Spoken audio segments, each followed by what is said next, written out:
सदाचार, शौचाचार, स्नान, भस्म धारण, संध्या वंदन, प्रणव जय, गायत्री जप, दान, न्यायतः धनोपार्जन तथा अग्निहोत्र आदि की विधि एवं महिमा का वर्णन। ऋषियों ने कहा, सूत जी, अब आप शीघ्र ही हमें यह सदाचार सुनाइए जिससे विद्वान पुरुष पुण्य लोकों पर विजय पाता है। स्वर्ग प्रदान करने वाले धर्ममय आचार तथा नरक का कष्ट देने वाले अधर्ममय आचारों का वर्णन कीजिए। सूत जी बोले, सदाचार का पालन करने वाला विद्वान ब्राह्मण ही वास्तव में ब्राह्मण नाम धारण करने का अधिकारी है। जो केवल वेदोक्त आचार का पालन करने वाला एवं वेद का अभ्यासी है, उस ब्राह्मण को विप्र संज्ञा होती है। सदाचार, वेदाचार तथा विद्या, इनमें से एक एक गुण से ही युक्त होने पर उसे द्विज कहते हैं, जिसमें स्वल्प मात्रा में ही आचार का पालन देखा जाता है। जिसने वेदाध्ययन भी बहुत कम किया है तथा जो राजा का सेवक, पुरोहित, मंत्री आदि है, उसे क्षत्रिय ब्राह्मण कहते हैं। जो ब्राह्मण कृषि तथा वाणिज्य कर्म करने वाला है और कुछ कुछ ब्राह्मणोचित आचार का भी पालन करता है, वह वैश्य ब्राह्मण है। तथा जो स्वयं ही खेत जोतता है, उसे शूद्र ब्राह्मण कहा गया है। जो दूसरों के दोष देखने वाला और परद्रोही है, उसे चांडाल द्विज कहते हैं। इसी तरह क्षत्रियों में भी जो पृथ्वी का पालन करता है, वह राजा है। दूसरे लोग राजत्वहीन क्षत्रिय माने गए हैं। वेश्यों में भी जो धान्य आदि वस्तुओं का क्रय विक्रय करता है, वह वेश्य कहलाता है। दूसरों को वणिक कहते हैं। जो ब्राह्मणों, क्षत्रियों तथा वेश्यों की सेवा में लगा रहता है, वही वास्तव में शूद्र कहलाता है।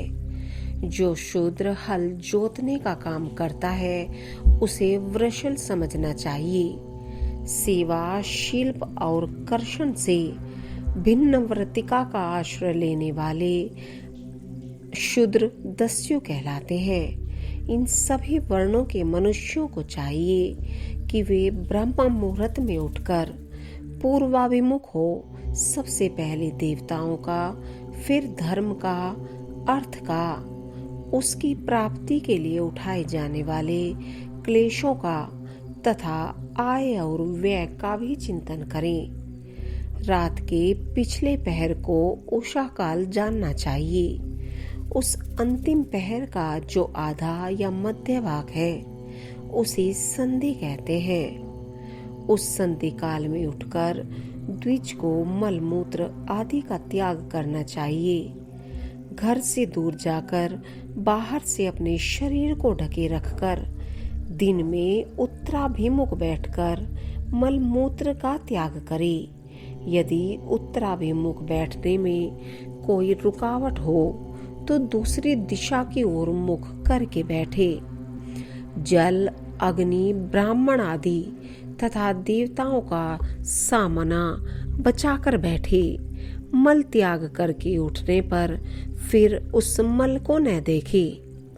तदंतर जलाशय से बाहर निकाले हुए जल से ही गुदा की शुद्धि करे अथवा देवताओं, पितरों तथा ऋषियों के तीर्थों में उतरे बिना ही प्राप्त हुए जल से शुद्धि करनी चाहिए।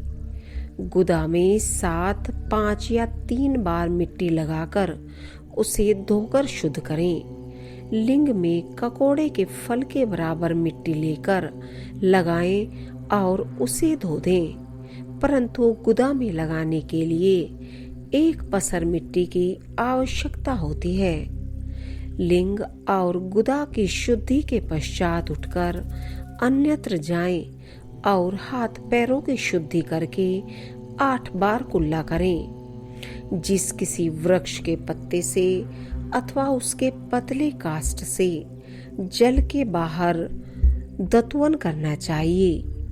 उस समय तर्जनी अंगुलियां का उपयोग न करें। यह दंत शुद्धि का विधान बताया गया है। तदंतर जल संबंधी देवताओं को नमस्कार करके मंत्र पाठ करते हुए जलाशय में स्नान करें। यदि कंठ तक या कमर तक पानी में खड़े होने की शक्ति न हो तो घुटने तक जल में खड़ा हो अपने ऊपर जल छिड़ककर मंत्रोच्चारण पूर्वक स्नान कार्य संपन्न करे। विद्वान पुरुष को चाहिए कि वहां तीर्थ जल से देवता आदि का स्नानांग तर्पण भी करे। इसके बाद धोत वस्त्र लेकर 5 कच्छ करके उसे धारण करे। साथ ही कोई उत्तरीय भी धारण कर ले, क्योंकि संध्या वंदन आदि सभी कर्मों में उसकी आवश्यकता होती है। नदी आदि तीर्थों में स्नान करने पर स्नान संबंधी उतारे हुए वस्त्र को वहां न धोए। स्नान के पश्चात विद्वान पुरुष भीगे हुए उस वस्त्र को बावड़ी में कुएं के पास अथवा घर आदि में ले जाए और वहां पत्थर पर, लकड़ी आदि पर, जल में या स्थल में अच्छी तरह धोकर उस वस्त्र को निचोड़े। द्विजों वस्त्र को निचोड़ने से जो जल गिरता है वह एक श्रेणी के पितरों की तृप्ति के लिए होता है। इसके बाद जाबाली उपनिषद में बताए गए अग्निरति मंत्र से भस्म लेकर उसके द्वारा त्रिपुंड लगाए। इस विधि का पालन न किया जाए, इसके पूर्व ही यदि जल में भस्म गिर जाए तो गिराने वाला नरक में जाता है। आपो हि शठाम इत्यादि मंत्र से पाप शांति के लिए सिर पर छिड़कें तथा यस्य क्षयाय इस मंत्र को पढ़कर पैर पर जल छिड़के। इसे संधि प्रोक्षण कहते हैं। आपो हि शठाम इत्यादि मंत्र में 3 ऋचाएं हैं और प्रत्येक ऋचा में गायत्री छंद के 3-3 चरण हैं। इनमें से प्रथम ऋचा के 3 चरणों का पाठ करते हुए क्रमशः पैर, मस्तक और हृदय में जल छिड़कें। दूसरी ऋचा के 3 चरणों को पढ़कर क्रमशः मस्तक, हृदय और पैर में जल छिड़कें तथा तीसरी ऋचा के 3 चरणों का पाठ करते हुए क्रमशः हृदय, पैर और मस्तक का जल से प्रोक्षण करें। इसे विद्वान पुरुष मंत्र स्नान मानते हैं। किसी अपवित्र वस्तु से किंचित स्पर्श हो जाने पर, अपना स्वास्थ्य ठीक न रहने पर, राजा और राष्ट्र पर भय उपस्थित होने पर तथा यात्रा काल में जल की उपलब्धि न होने की विवशता आ जाने पर मंत्र स्नान करना चाहिए। प्रातः काल सूर्यश्च सामान्यश्च इत्यादि सूर्यानुवाक से तथा सायंकाल अग्निश्च मामन्युश्च इत्यादि अग्नि संबंधी अनुवाक से जल का आचमन करके पुनः जल से अपने अंगों का प्रोक्षण करें। मध्याह्न काल में भी आपह पुनन्तु इस मंत्र से आचमन करके पूर्ववत प्रोक्षण या मार्जन करना चाहिए।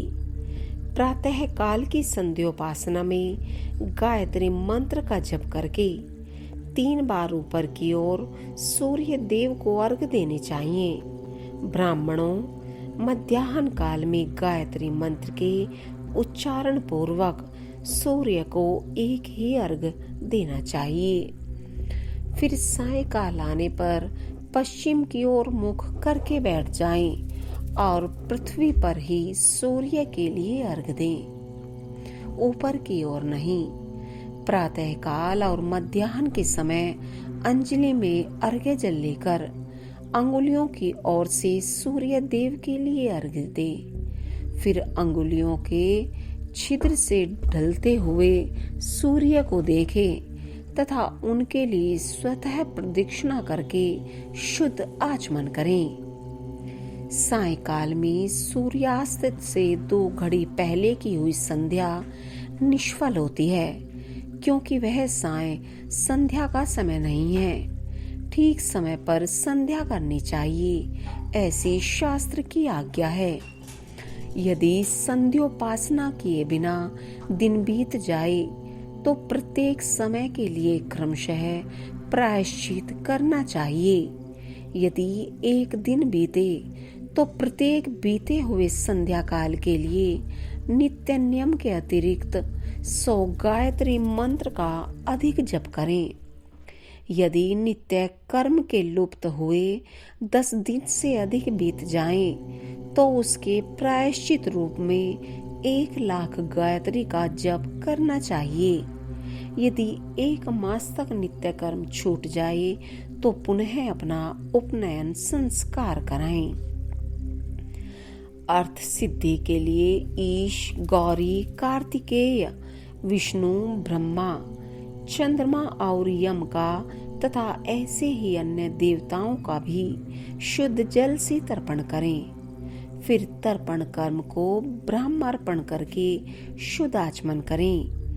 तीर्थ के दक्षिण प्रशस्त मठ में, मंत्रालय में, देवालय में, घर में अथवा अन्य किसी नियत स्थान में आसन पर स्थिरता पूर्वक बैठकर विद्वान पुरुष अपनी बुद्धि को स्थिर करें और संपूर्ण देवताओं को नमस्कार करके पहले प्रणव का जप करने के पश्चात गायत्री मंत्र की आवृत्ति करें।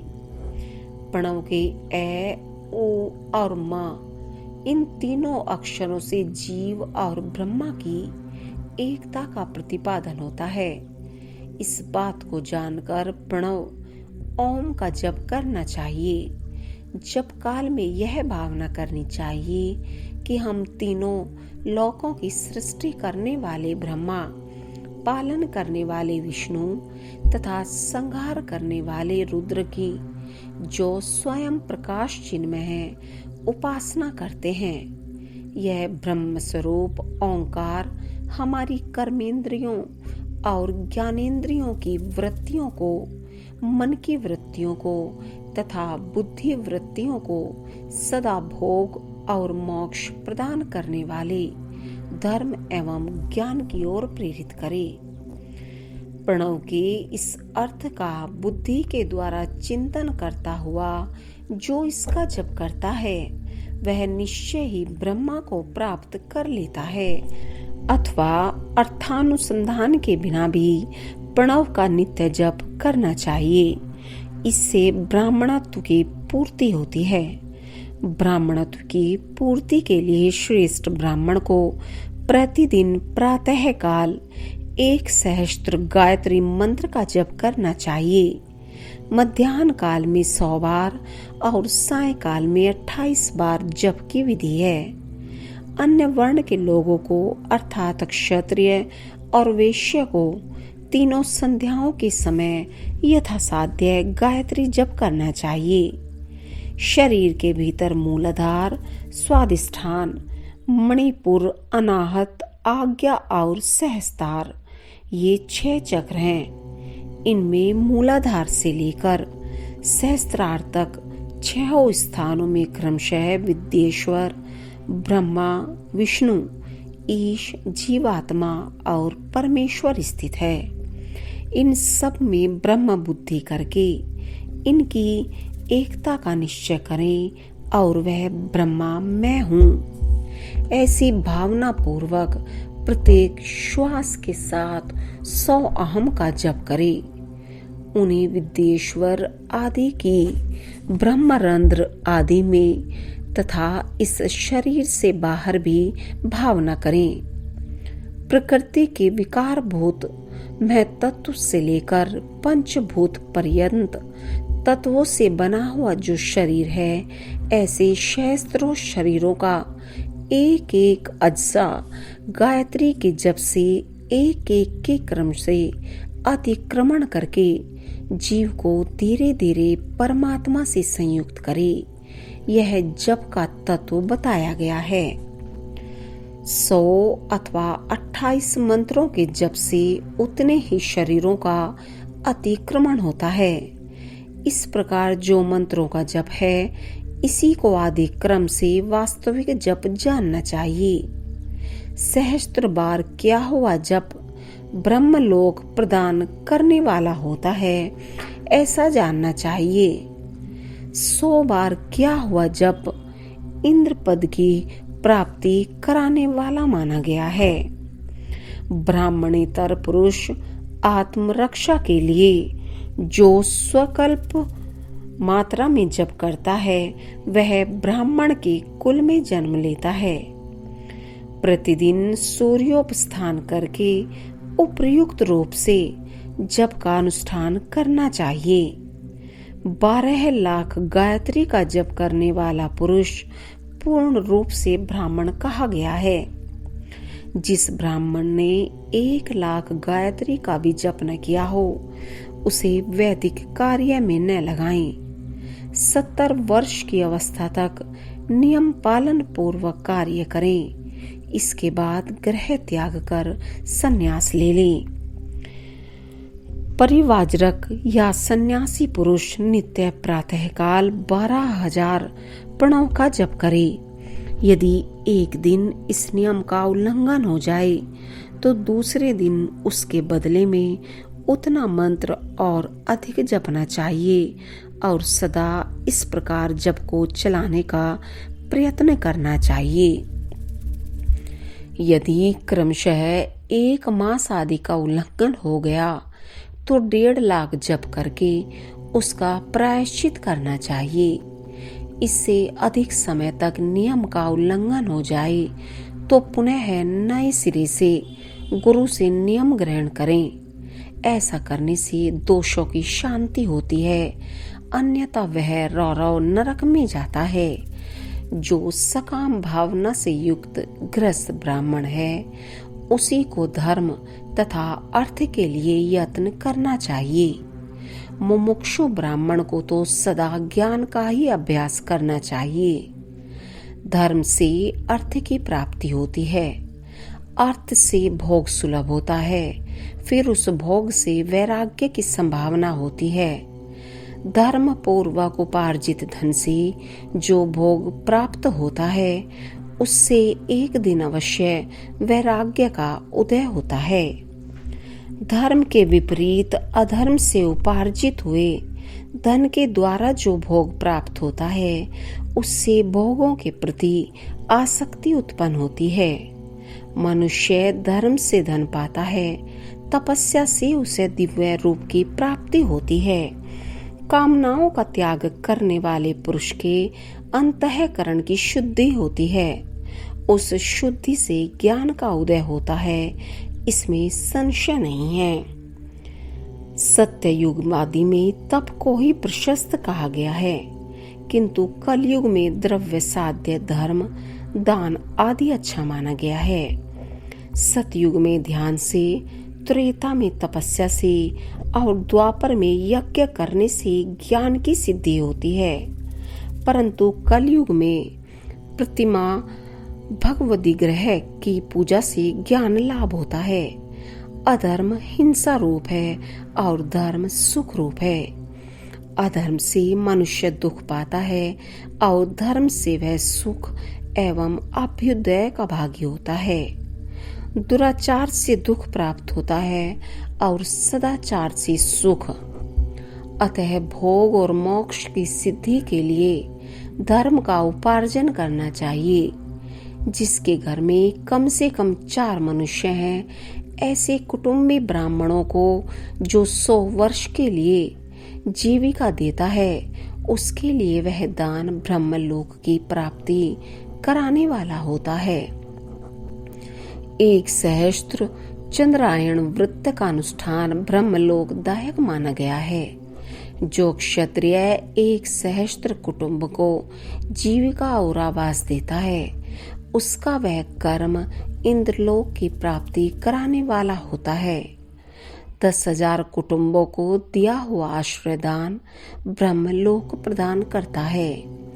दाता पुरुष जिस देवता को सामने रखकर दान करता है, अर्थात वह दान के द्वारा जिस देवता को प्रसन्न करना चाहता है, उसी का लोक उसे प्राप्त होता है। यह बात वेदता पुरुष अच्छी तरह जानते हैं।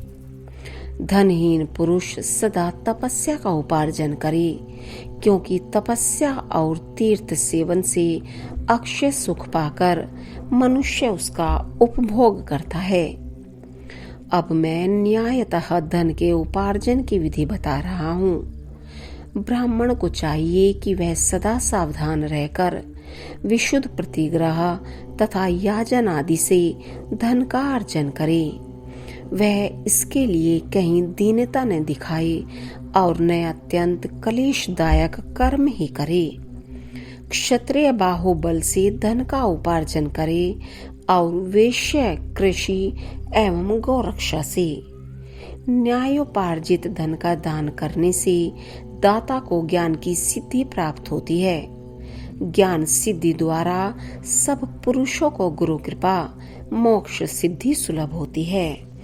मोक्ष से स्वरूप की सिद्धि प्राप्त होती है, जिससे मुक्त पुरुष परमानंद का अनुभव करता है। गृहस्थ पुरुष को चाहिए कि वह धन धान्य आदि सब वस्तुओं का दान करे। वह तुषा निवृत्ति के लिए जल तथा क्षुधा रूपी रोग की शांति के लिए सदा अन्न का दान करे। खेत धान्य, कच्चा अन्न तथा भक्ष्य भोज्य, लेय और चौष्य, ये 4 प्रकार के सिद्ध अन्न दान करने चाहिए। जिसके अन्न को खाकर मनुष्य जब तक कथा श्रवण आदि सदकर्म का पालन करता है, उतने समय तक उसके किए हुए पुण्य फल का आधा भाग दाता को मिल जाता है। इसमें संशय नहीं है। दान लेने वाला पुरुष दान में प्राप्त की हुई वस्तु का दान तथा तपस्या करके अपने प्रतिग्रह जनित पाप की शुद्धि कर ले, अन्यथा उसे रौरव नरक में गिरना पड़ता है। अपने धन के 3 भाग करें।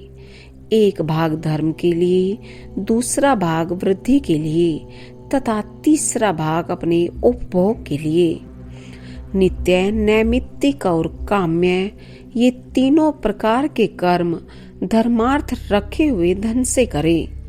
साधक को चाहिए कि वह वृद्धि के लिए रखे हुए धन से ऐसा व्यापार करे जिससे उस धन की वृद्धि हो, तथा उपभोग के लिए रक्षित धन से हितकारक, परिमित एवं पवित्र भोग भोगे।